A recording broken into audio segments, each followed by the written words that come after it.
దేవుని పరిశుద్ధ నామమునకు మహిమ కలుగునుగాక. బ్లెస్సీకి మరి శుభాలు ఆశీస్సులు తెలియజేస్తూ ఉన్నాను. అలాగే ఈ కార్యక్రమాన్ని అధ్యక్షులుగా ఉండి నడిపిస్తున్నటువంటి తమ్ముడు జాన్ గారికి ప్రేమతో వందనాలు తెలియజేస్తూ ఉన్నాను. నన్ను ప్రేమతో ఈ కార్యక్రమానికి ఆహ్వానించినటువంటి తమ్ముడు రాజు గారికి, అలాగే వారి సత్యమణి గారికి, వారి కుటుంబానికి ప్రేమతో వందనాలు తెలియజేస్తున్నాను. అలాగే తండ్రి సమానులు పెద్దలు డేవిడ్ గారికి, అమ్మగారికి కూడా ప్రేమతో వందనాలు తెలియజేస్తున్నాను. ఈ కార్యక్రమానికి చేరువచ్చిన ప్రియ బంధువులు, గ్రామస్తులు, సంఘ విశ్వాసులు మీ అందరికీ కూడా ప్రభు పేట వందనాలు ప్రేమతో తెలియజేస్తున్నాను. నాకంట ముందుగా నిలబడి దేవుని యొక్క వాక్యాన్ని అందించినటువంటి దైవజనులకు కూడా ప్రేమతో వందనాలు. గట్టిగా దేవునికి స్తోత్రాలు చెప్దాం. హల్లెలూయా, హల్లెలూయా. మంచిది ప్రియులారా, ఈ యొక్క కార్యక్రమం గురించి మనందరికీ తెలుసు. మరి దేవుడు దైవజనులు రాజుగారిని, అలాగే వారి యొక్క సతీమణి గారు మేరీ గారిని ప్రేమించి వారికి ఇచ్చినటువంటి కుమార్తెని బాల్య దశలో నుండి దేవుడు యవ్వన ప్రాయంలోనికి మరి నడిపించిన సందర్భాన్ని బట్టి ఈ కార్యక్రమాన్ని లేక ఈ కోడికని ఏర్పాటు చేసుకుని మనల్ని కూడా పిలిచి వారి సంతోషంలో పాలుభాగస్తులుగా మనల్ని చేసి ఉన్నారు. నీలో ఎవరికైనాను సంతోషము కలిగిన ఎడల వాడు కీర్తనలు పాడవలెనని వాక్యంలో రాయబడి ఉంది. ఇంతవరకు చక్కటి కీర్తనల ద్వారా ఈ స్థలంలో దేవుని నామాన్ని మహింపరిచాము.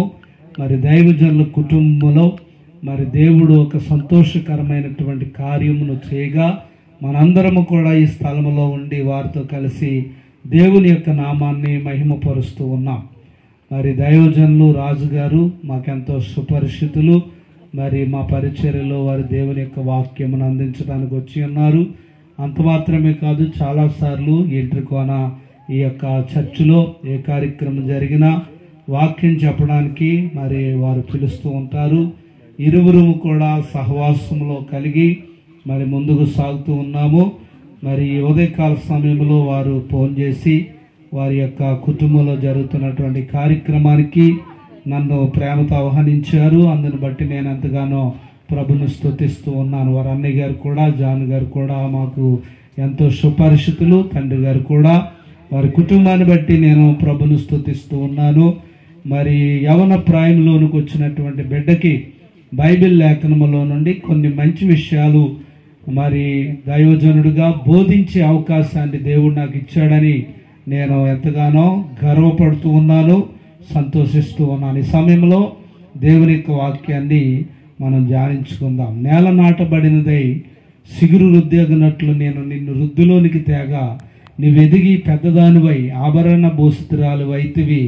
దిగంబరిగా ఉన్న నీకు స్థానములు ఏర్పడును, తల ఇంటులుగా పెరుగును. నిన్ను చూడగా ఇష్టము పుట్టించు ప్రాయము నీకు కలిగి ఉండునని హెజ్కేల్ గ్రంథంలో దేవుడు తెలియజేసిన ప్రకారంగా మరి బాల్య దశలో నుండి యవన ప్రాయంలోనికి మరి బ్లెస్సింగ్ దేవుడు తీసుకొని వచ్చి అన్నాడు. కాబట్టి మరి మనిషికి మరి 4 కాలాలండి. మనిషికి ఎన్ని కాలాలు? మాట్లాడాలి, గట్టిగా మాట్లాడాలి. 4 కాలాలు. కాలానికి ఎన్ని కాలాలు చెప్పండి? 3 కాలాలు. వర్షాకాలం, వేసవకాలం, శీతాకాలం. ప్రజెంట్ ఏ కాలంలో ఉన్నాం? ఒక్కపోతున్నా కూడా మాట్లాడట్లేదు అన్నమాట. ప్రస్తుతానికి వేసవ కాలంలో ఉన్నాం. అయితే మనుషుడికి 4 కాలాలు. 1 బాల్య దశ, అంటే చిన్నపిల్లల యొక్క వయసు, బాల్య వయసు. 2 యవ్వన వయసు. 3 కౌమార్యం లేక మధ్యస్థ వయసు. 4 వృద్ధాప్యం. మనుషుడు ఈ 4 కాలాలలో తన జీవితాన్ని జీవించి ఈ లోక యాత్రను ముగించుకుంటాడని మరి బైబిల్ యొక్క వాక్యం సెలవిస్తూ ఉంది. కాబట్టి ఈ 4 కాలాల్లో ఏ కాలము గొప్పది, ఏ కాలం అందమైనది, ఏ కాలము బలమైనది అని చూస్తే యవ్వన కాలమే చాలా శ్రేష్టమైనది. యవ్వన కాలం. యవ్వన కాలము ఎంత మరి ఆ సంతోషకరమైన కాలమో అంత ప్రమాదకరమైన కాలము. యవ్వన కాలంలోనే తప్పనిసరిగా పడిపోతారని చెప్పేసి దైవజనులు నాకంటే ముందుగా చెప్పారు. యవన కాలము బ్యాలెన్స్ కాలం అన్నమాట అండి. యవన కాలంలో గోడ మీద నడుస్తున్న వారు ఇటు పడతారో అటు పడతారో తెలియని మరి విధంగా ఎలాగుంటుందో యవన కాలం కూడా అలాగే ఉంటుంది. కాబట్టి యవన కాలంలో జాగ్రత్తగా ఉండాలి, తను తాను కాపాడుకుంటూ ఉండాలి. మంచి పేరు తెచ్చుకున్నది కూడా ఆ కాలమే, చెడ్డ పేరు తెచ్చుకునేది కూడా ఆ కాలమే. నీ యవ్వనమును బట్టి ఎవడును నిన్ను తృణీకరింపనివ్వకుము అని అంటే, యవ్వనస్తుల్ని లోకము కనిపెడుతూ ఉంటుంది, చూపు కనిపెడుతుంటుంది, మాట కనిపెడుతుంటుంది, ప్రవర్తన కనిపెడుతూ ఉంటుంది.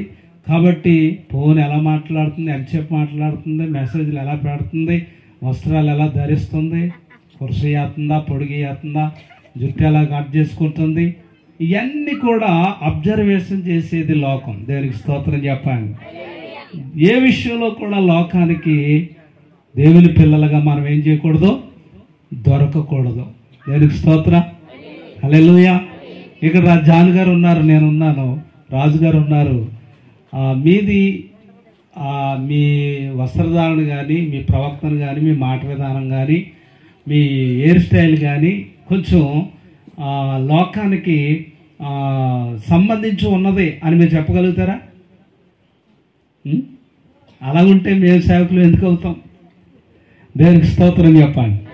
మాదిరిగా ఉండమన్నాడు కాబట్టి లోకానికి మాదిరిగా ఉన్నాం. అలాగే బ్లెస్సీ కూడా యవ్వన కాలంలోకి అడుగుపెట్టింది కాబట్టి లోకానికి, సంఘానికి ఎలా ఉండాలి?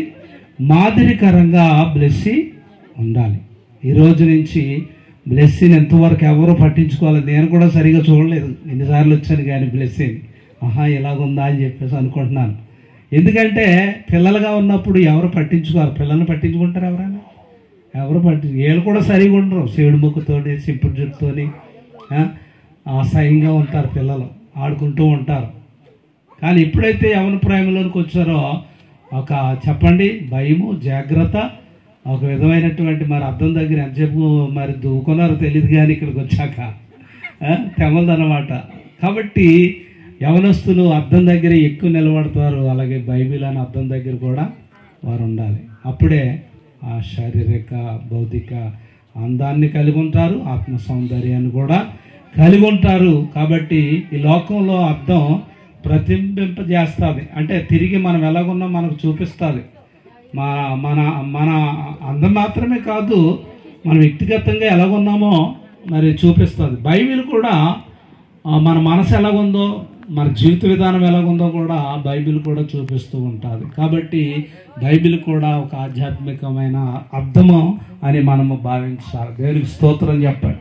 కాబట్టి ఈ సమయంలో యెషయా గ్రంథము 8వ అధ్యాయము 18వ వచనంలో యెషయా భక్తుడు తెలియజేస్తున్నటువంటి మాటను ఒకసారి చదువుకుందామండి. దేవుని మహాకృపను బట్టి సేవలోనికి వచ్చి 27 సంవత్సరాల పైన అవుతుంది. సింగరాయిపాలెం మెయిన్ చర్చి, గోడాల బ్రాంచ్ చర్చి, అలాగే వనసింతలపూడి బ్రాంచ్ చర్చి, నంగవారం కాలనీలో కూడా పరిచర్య దేవుడు ఇచ్చాడు. అది కూడా బ్రాంచ్ చర్చి. 4 చర్చిల్ని నడుపుకోవడానికి దేవుడు కృప చూపించారు. మరి 2 మా అబ్బాయి, మా కోడలు నడిపిస్తూ ఉన్నారు. కేరళలో బీటీహెచ్ఐ ఇచ్చారు ఇద్దరును. మొన్ననే ఫిబ్రవరి 12వ తారీఖున మ్యారేజ్ అయింది. వాళ్ళు 2 నడిపిస్తున్నారు. మా భాషమ్మ గారు నేను 2 సంఘాలు నడిపిస్తున్నాము. నా పేరు సాల్మన్ రాజు, మాది వనిచింతలపూడి. మా మేనత్త ఇక్కడే ఉంది, మరి ఉల్లింగ జానకమ్మ గారు. మరి వారి కుటుంబాన్ని బట్టి నేను అంత ప్రభుని స్తుతిస్తూ ఉన్నాను. ఈ సమయంలో మరి వాక్యం చదువుకుందాం. ఇదిగో నేనును యెహోవా నాకు ఇచ్చిన పిల్లలను సియోను కొండ మీద నివసించు సైన్యములకు అధిపతి యెహోవా వలన సూచనలుగాను మహత్కార్యములుగాను ఇశ్రాయేలు మధ్య ఉన్నాము. దేవునికి స్తోత్రం చెప్పండి.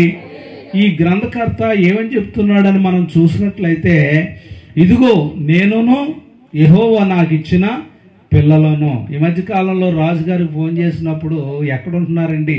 ఇంతకుముందు కోడిరపాడులో ఉండేవారు. వాళ్ళ నాన్నగారు, వాళ్ళ అన్నయ్య గారు, వాళ్ళందరూ కలిపి కోడిరపాడులో ఉండేవారు. నేను కోడిరపాడు చాలాసార్లు వచ్చి వాళ్ళని దర్శించుకుని అలా వెళ్ళేవాడిని. ఈ మధ్యకాలంలో ఎక్కడ ఉన్నావయ్యా అని ఫోన్ చేస్తుంటే ఎంట్రుకోనలో ఉన్నాను అన్నారు. ఒకసారి ఆ కోడూరుపాళ్ళకు వచ్చినప్పుడు ఏదో పని మీద వాళ్ళ అమ్మగారు అన్నారు, ఇక్కడ ఉండలేదండి, రాజుగారు వారి భార్య పిల్లలు ఎంట్రుకొని వెళ్ళిపోయింది అని చెప్పేసి అన్నారు. తర్వాత చూసినప్పుడు రాజుగారు ఆ ఇల్లు చూపించారు, ఇలా ఇక్కడ అద్దుకుంటున్నామండి అని చెప్పేసి. ఇక్కడ నేనును అనే మాట ఎవరిని సూచిస్తుందంటే, మరి ఇక్కడ సేవ చేస్తున్నటువంటి దైవజనులు రాజుగారిని సూచిస్తుంది. నేనును యెహోవా నాకు ఇచ్చిన పిల్లలు. చాలామంది పాస్టర్లకి ఒకరో లేకపోతే ఇద్దరు పిల్లలు, అక్కడితో కట్టు. ఈయనకి మాత్రం ఒకటి ఎగస్ట్రా, 3 పిల్లలు. దేవునికి స్తోత్రం చెప్పండి, హల్లెలూయా. యెహోవా నాకు ఇచ్చినటువంటి పిల్లలను సియోను కొండ మీద నివసించు సైన్యముల అధిపతియగు యెహోవా వలన సూచనలుగాను మహత్కార్యములుగాను ఇశ్రాయేలు మధ్య ఉన్నాము. నేను మా పిల్లలు ఎలా ఉన్నామంటే సూచనలుగాను మహత్కార్యములుగాను ఎంటుకోన గ్రామం మధ్య వాళ్ళ నివాసం చేస్తున్నారు. దైవజనుల పిల్లలు ఎలా ఉండాలి అంటే, దైవజనుల యొక్క పిల్లలు ఏ విధంగా ఉండాలంటే సూచనలుగా ఉండాలి. వీరు పాస్టర్ గారి పిల్లలు, వీళ్ళు దేవుని పిల్లలు, వీళ్ళ పరిశుద్ధులు, వీళ్ళ సంఘ బిడ్డలు, వీళ్ళ దైవికమైన భక్తులు అని మనం దారి వెళ్తుంటే సమాజం మనల్ని గుర్తించేలాగా, లేకపోతే దేవుణ్ణి జ్ఞాపకం చేసుకునే వారిగా, దేవుణ్ణి జ్ఞాపకం చేసేవారిగా మనము మన పిల్లలు ఉండాలని ఈ గ్రంథకర్త తెలియజేస్తున్నాడు. కానీ చాలామంది ఎలా ఉంటున్నారంటే చర్చిలో ఒకలాగా ఉంటున్నారు, బయట ఒకలాగా ఉంటున్నారు. దానికి స్తోత్రం చెప్పాలి. మరి మా సంఘావిడ ఇక్కడ లేదు కాబట్టి బాధపడదు కాబట్టి చెప్పేస్తున్నాను. ఇక్కడ ఉందనుకోండి అది చెప్పను. చర్చికేమో అన్నీ ఓడగొట్టుకున్నాం, మంచం గోళ్ళగా వస్తుంది. ఏదైనా ఫంక్షన్కి వెళ్ళాం అనుకోండి, ఈవిడ ఎవరు అనుకున్నాను, ఆవిడ చూసే ఈవిడ ఎవరు అనుకున్నాను, ఆ నగలు అవన్నీ పెట్టుకుని ఆ ముత్తాబాయి చూసినప్పటికి ఈవిడ ఎవరు అనుకుని దగ్గరికి వెళ్ళేటప్పటికి ఇంకా మానేశ్వాసే. దేవునికి స్తోత్రం చెప్పండి. కాబట్టి ఇలాగ డబుల్ యాక్షన్ చాలా మందిలో ఉంటుంది. కాబట్టి లోకానికి మనం ఏమో అందించలేకపోతున్నామంటే సువార్త అందించలేకపోతున్నాం. దేవునికి స్తోత్రం చెప్పండి. మనం చదువుకునే సువార్తలు ఉన్నాయి 4, మత్తయి, మార్కు, లూకా, యోహాను. నడిచే సువార్త ఎవరంటే దేవుని సన్నిధానికి వచ్చిన దేవుని పిల్లలని మీకు తెలియజేస్తున్నాను. కాబట్టి ఇప్పుడు బ్లెస్సి ఎలా ఉండాలి అంటే దైవికమైనటువంటి జీవితం. మరి మా కోడలు మా ఇంట్లోకి వచ్చింది, ఆమె నేను ఏమి ధరించను, చెవులకి ధరించను అంటే పెట్టుకోవద్దని నేను అంటలేదు, ఒక దైవికంగా ఉండాలనేటువంటి సమర్పణ ఆమె కలిగి ఉంది కాబట్టి చెప్తున్నాను. లోక సంబంధమైన ఏవి కూడా నేను అలంకరించుకోనని చెప్పేసి ఒక తీర్మానం చేసుకుంది. ఎందుకంటే దేవుని బిడ్డలారా, మనము దారి వెళ్ళిపోతున్నప్పుడు, ఒక సమాజంలో మనం జీవిస్తున్నప్పుడు సమాజం మనం చూస్తూ ఉంటుంది. కాబట్టి మన మహత్కార్యములుగాను సూచనలుగాను దేవుని ప్రజల మధ్య ఉండాలి అని భక్తుడు తెలియజేస్తున్నాడు. ఆ మాత్రం కాదు కానీ చూడండి దేవుని బిడ్డలారా, ఇక్కడ దేవుని యొక్క వాక్యాన్ని మనం చూసినప్పుడు ఆదికాండ గ్రంథంలో మరి ఒక చిన్నది మనకు కనబడుతూ ఉంటుంది. ఆదికాండ గ్రంథంలో 24వ అధ్యాయంలో మరి రెబెక్క అనేటువంటి ఒక యవనస్తురాలు మనకు కనిపిస్తూ ఉంటుంది. ఆ యవనస్తురాలు మరి బావికి వెళుతూ మరి నీళ్లు మోసుకుంటూ ఉంటుండగా మరి ఎలియాజరు మరి 10 ఒంటెలను తీసుకుని వెళ్ళి ఆ బావి దగ్గర ఆగుతాడు. మరి అతనికి ప్రవచనం ఏమి చెప్పబడిందంటే, ఎవరినైతే మంచినీళ్ళు పోయమని అడుగుతావో ఆ మంచినీళ్ళు నీకు పోసి నువ్వు తోలుకెళ్ళినటువంటి ఒంటెలకు కూడా పోసి మరి కష్టపడి పరిచర్య చేస్తాదో ఆ వ్యక్తే నా కుమారుడైనటువంటి ఇస్సాకుకి భార్య అవుతుందని అబ్రహాము తెలియపరిచాడు ముందు. అయితే పొద్దున్నుంచి ఆ బావికి యవనస్తులు వస్తున్నారు, కానీ ఆ యవనస్తుల్ని నీళ్ళు అడుగుతున్నాడు కానీ ఎవరు పోయట్లేదు. దేవునికి స్తోత్రం చెప్పండి. ఈ రోజుల్లో యవనస్తులు మాట్లాడుతున్నారండి. ఓ తగ్గింపు లేదు, ఓ గౌరవం లేదు, ఓ భయం లేదు, ఓ ప్రేమ లేదు, ఓ పాస్టర్ గారు వచ్చారని లేదు, ఓ మామయ్య వచ్చాడని లేదు, ఓ బావగారు వచ్చారని లేదు, ఏమీ లేదు. ఎందుకు బతుకుతున్నారో తెలియట్లేదు, పాడాయి బతుకు. దేవునికి స్తోత్రం చెప్పండి. తల్లిదండ్రుల కంటే కూడా భయం లేదు, తల్లిదండ్రులు అన్నా కూడా భయం లేదు. ఏదో యవ్వన కాలం వాళ్ళకు వరంగా భావిస్తున్నారు. ఇంకా వాళ్ళే యవనస్తులు, ఇంకెవరో యవనస్తులు కాదన్నట్టుగా ఈ రోజున. దేవునికి స్తోత్రం చెప్పండి. యవన కాలంలో తల్లిదండ్రులు కాదని, పెద్దలు కాదని, మాలాగా ఎవరో ప్రేమించుకోరని, మేమే లోకానికి ప్రేమ జంట అని బలవంతంగా పెళ్లి చేసుకుని ఒక నెల రోజులు సంవత్సరం రోజులు నుండి మళ్ళా వారిని వారు కొట్టుకొని వారు విడిపోయి వారు కోర్టుకు ఎక్కుతున్నారు. సరే దేవుని బిడ్డలారా, ఎంత గొప్పది మరి ప్రేమ. ఎవరిని కాదని ప్రేమించుకుని పెళ్లి చేసుకున్న తర్వాత జీవితాంతం విడవకుండా పిల్లలు కానీ ఆదర్శవంతమైన జీవితాన్ని జీవించాలి. ఏదో భావ ఉద్రేకాలతో శారీరక ఉద్రేకాలతో అలాగ అయిపోయామండి ఆ రోజుని, ఎందుకు కర్మ కాలిపోయిందని చెప్పుకునే పరిస్థితి చాలామంది జీవితంలో ఉంటుంది. అయితే ఇక్కడ దేవుని యొక్క వాక్యం చూస్తే ఈ రెబెకా మరి నీళ్లు చేదుకుంటూ ఆ బావిలోకి దిగి నీళ్లు చేదుకుంటూ పైకి వస్తున్నప్పుడు చాలామంది స్త్రీలను అడిగాడు, ఎవరు కూడా నీళ్లు పోయలేదు. అంటే అర్థం ఏంటంటే వారికి భక్తి అనేది తెలీదు, ప్రేమ అనేది తెలీదు, త్యాగం అనేది తెలీదు. చాలామంది రకరకాల మనుషులు ఉంటారండి లోకంలో. అయితే ఆ లోకంలో మన పిల్లలు ఎలా ఉండాలంటే త్యాగం చేసేవారికి ఉండాలి. యవన కాలంలో ఎవరైనా రోడ్డు మీద ఒక మూట నెత్తి మీద పెట్టాలనుకోండి, మన పిల్లలు ఆగి వాళ్ళకి సహాయం చేసేవారికి ఉండాలి. బండి దిగిపోయింది అనుకోండి, మన పిల్లలు ఆగి ఆ బండి తోసేవారికి ఉండాలి. అటువంటి త్యాగం మనం కలిగి ఉన్నప్పుడు మన పిల్లలు కూడా కలిగి ఉంటారు. అటువంటి త్యాగాన్ని మనం చెయ్యాలంటే దేవుని బిడ్డలారా. ఇప్పుడు దైవజనుల పిల్లలు కేవలం పరిశుద్ధంగా ప్రజలకు మాత్రమే కనపడటం మాత్రమే కాదు, కానీ క్రియలతో వారి భక్తి విధానాలని కనుపరుచుకునే వారిగా ఉండాలి. దేవునికి స్తోత్రం చెప్పండి, గట్టిగా చెప్పాలి. ఈరోజు మాట వినేవారుగా ఉంటున్నారా? చాలామంది పిల్లలు మాట వినేవారుగా ఉంటున్నారు. వాళ్ళు ఎవరైనా కొత్త వాళ్ళు ఎవరైనా వచ్చి మంచినీళ్ళు అడిగారు అనుకోండి, ఇవ్వగలుగుతున్నామా? ఏమండి, లేకపోతే టీయట్ ఇవ్వగలుగుతున్నామా? ఒక పరిచర్య చేయగలుగుతున్నాం? మనం ఎప్పుడైతే త్యాగపూరితమైనటువంటి మనసు ఉంటుందో, కష్టపడే మనసు ఉంటుందో, అప్పుడు దేవుని ఆశీర్వాదాలు మనుషుల ద్వారా నీ దగ్గరికి వస్తాయి రావు చెప్పండి. మాట్లాడట్లేదు ఎవరు కూడా. కష్టపడాలి. ఇదిగో పాస్టర్ గారు గుడ్డూరు చింత దగ్గర నుంచి ఉన్నాడు, ఆయన వీడియోగ్రాఫర్ గారు, నాకు తెలుసు. ఆయన కూర్చుంటే ఆయన బరువు ఇంచుమించు 100 కేజీలు ఉండొచ్చు అనుకుంటున్నాను. ఎవరైనా బండి ఎక్కించుకోండి అని ఎలాగ అడిగితే గాలి లేదంటాడు, ఎక్కడిగా అంటాడు, లేకపోతే మాట్లాడకుండా పోతాడు. ఆయన దగ్గర ఆపి నువ్వు చాలా అదృష్టవంతుడు బాబు అని చెప్పేసి మరీ బండి ఎక్కించుకు తీసుకొచ్చాను. తీసుకురాకపోతే ఆయన నన్ను కొడతాడా? ప్రేమ చూపించాలి. క్రైస్తవ బిడ్డలు ఏం చూపించాలి? ప్రేమ చూపించాలి. దేవునికి స్తోత్రం చెప్పండి. నీ దగ్గర బలం ఉంటుంది, నీ దగ్గర డబ్బు ఉంటుంది, నీ దగ్గర జ్ఞానం ఉంటుంది. నీ స్వార్థం కొరకు ఉపయోగించుకోకూడదు. నువ్వు 10 మంది ఆనందించాలి అనేటువంటి మనసు నీకుంటే, నువ్వు 10 మందికి పెట్టే మనసు నీకుంటే, నీ చేత 100 మందికి మన దేవుడు పెట్టేస్తాడు. దేవునికి స్తోత్రం చెప్పండి.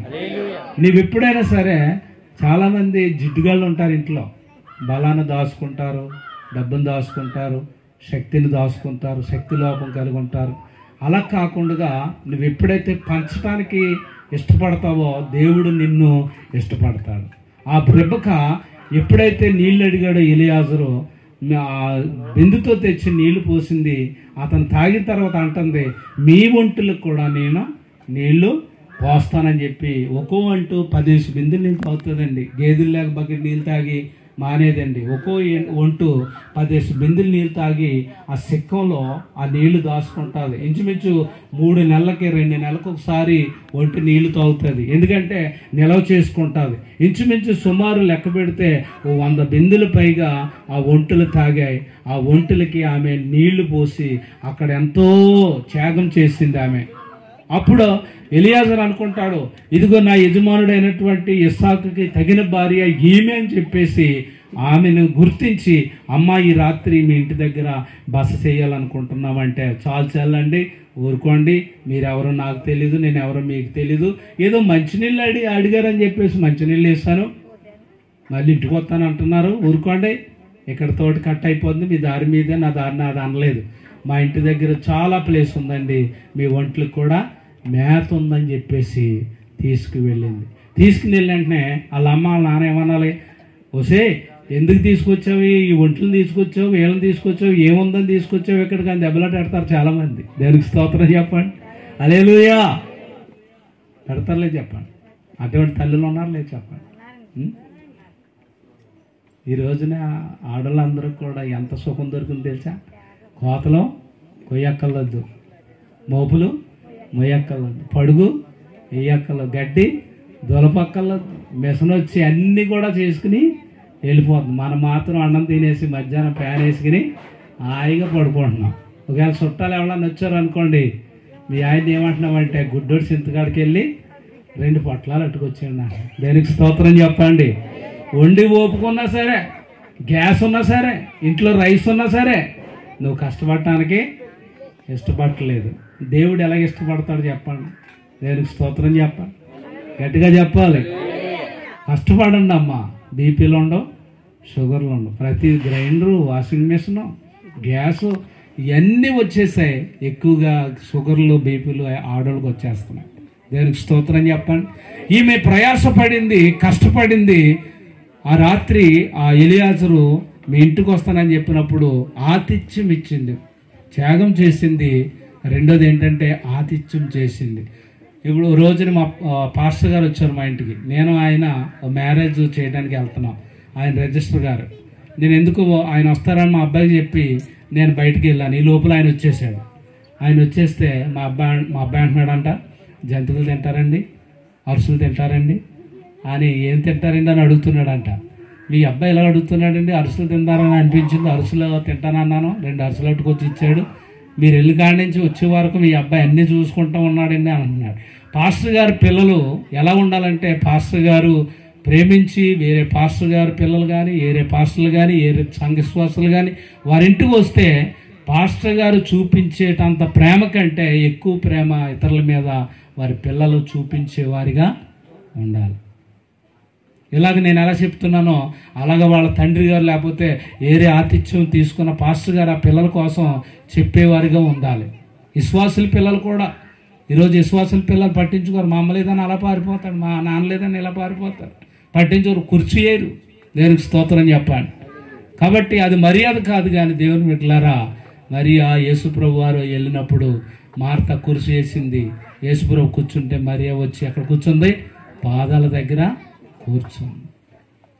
దూడ, ఆవు మరి చేలో మేతే దూడ గొట్టు మీద మేత అని నానుడు ఉంది. తల్లి ఏం చేస్తుందో పిల్లలు కూడా అదే చేస్తారు. యూట్యూబ్లో చూశాను, ఉదయకాల సమయంలోనో రాత్రి చూశాను. శుద్ధి లేకపోతే, ప్యాంటు మోకాల కిందకి లేకపోతే 3 లక్షలు జుర్మానా అంట. మరి ఏ రాష్ట్రంలో ఏ జడ్జి గారు విధించారో తెలీదు అని. మన రాష్ట్రమేనా, నేను సరిగ్గా చూడలేదు. అది దేనికి స్తోత్రం చెప్పండి. హల్లెలూయా. ఆడవాళ్ళు వస్త్రధారణ ఏం చేయట్లేదు, బాగా లేదు. ఆడవాళ్ళు వస్త్రధారణ అసలు బాగాలేదు. చున్నీలు ఎప్పుడో వదిలేశారు. ప్యాంట్లు కూడా పైకి వచ్చేస్తున్నాయి, మోకాళ్ళు పైకంటే ఎక్కిపోతున్నాయి. 3 లక్షలు వేసిందంటే జుర్మానా. మరి ఎలాగెళ్తారో తెలియదు. ఓ టైంలో సైకోడు ఒకడు ఈ ముసుగులు వేసుకుని వెళ్తున్నటువంటి ఆడవాళ్ళని ఒక ఆరు నట్టుకుని చేయనరికేహాడు. అప్పటి నుంచి ముసుగులు ఎవరు వేయట్లేదు, మళ్ళీ తయారెవరు ముసుగులు వేస్తున్నారు. దానికి స్తోత్రం చెప్పండి. ముసుగు వేసారా, మోసం జరిగినట్టే. దేవునికి స్తోత్రం చెప్పండి. హల్లెలూయా. కాబట్టి రెబెకా దేవుని బిడ్డలారా ఆ ఇంటికి తీసుకెళ్ళింది. ఇంటి దగ్గర చక్కగా ఆతిథ్యం చేసింది.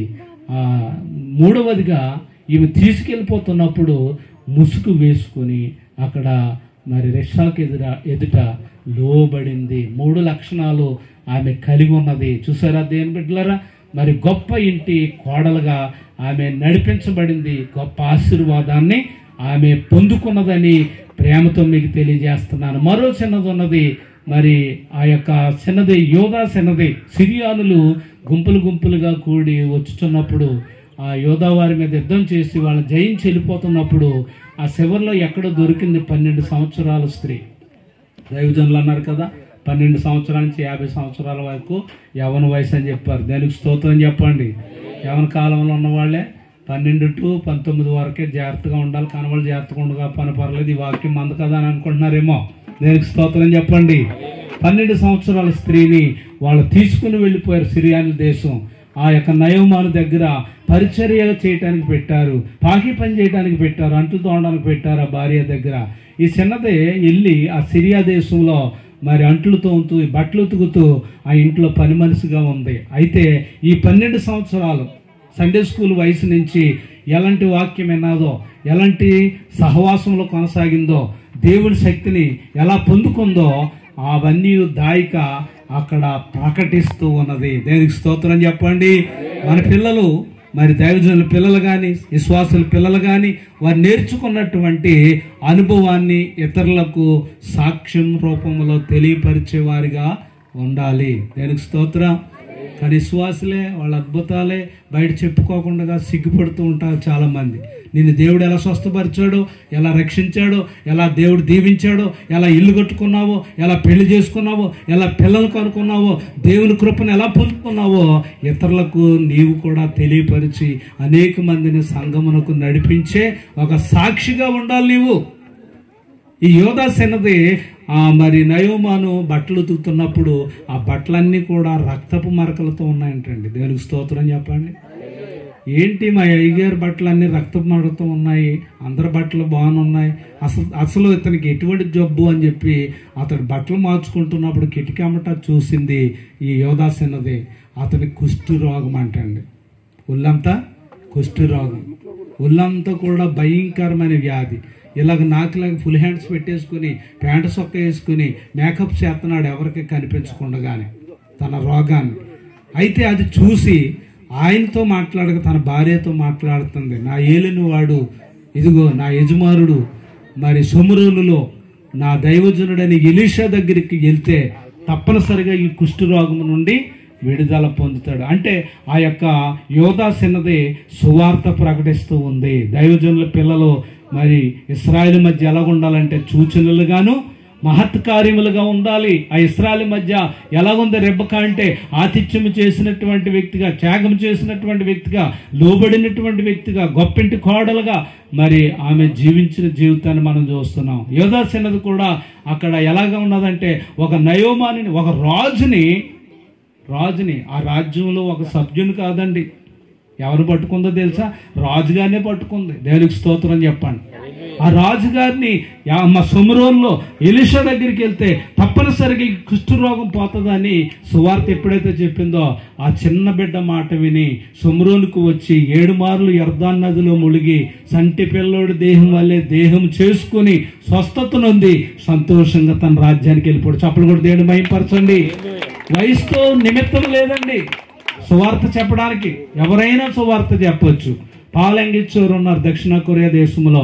ఆయన ఇప్పుడు మరి 18 లక్షలు 20 లక్షల పైగా విశ్వాసులు ఉన్నారంటండి. ఆయనకి 20 లక్షల మంది పైగా ఆయనకి విశ్వాసులు ఉన్నారు. ఆయన సువార్త ప్రారంభించడానికి కారణం ఎవరో తెలుసా? 12 సంవత్సరాల పాప అంటండి. దేవునికి స్తోత్రం. ఆయన దగ్గరికి ఒక పత్రిక అట్టుకుని వెళ్ళి, అంకుల్ ఈ పత్రిక మీరు చదవండి అని, ఆయన వ్యాధితో బాధపడుతూ ఒంట్లో బాగోలేని సమయంలో ఉంటున్నప్పుడు ఆ చిన్న పిల్ల ఆ పత్రిక అట్టుకెళ్ళి ఇచ్చింది. ఆ పత్రిక ఆయన మార్చింది.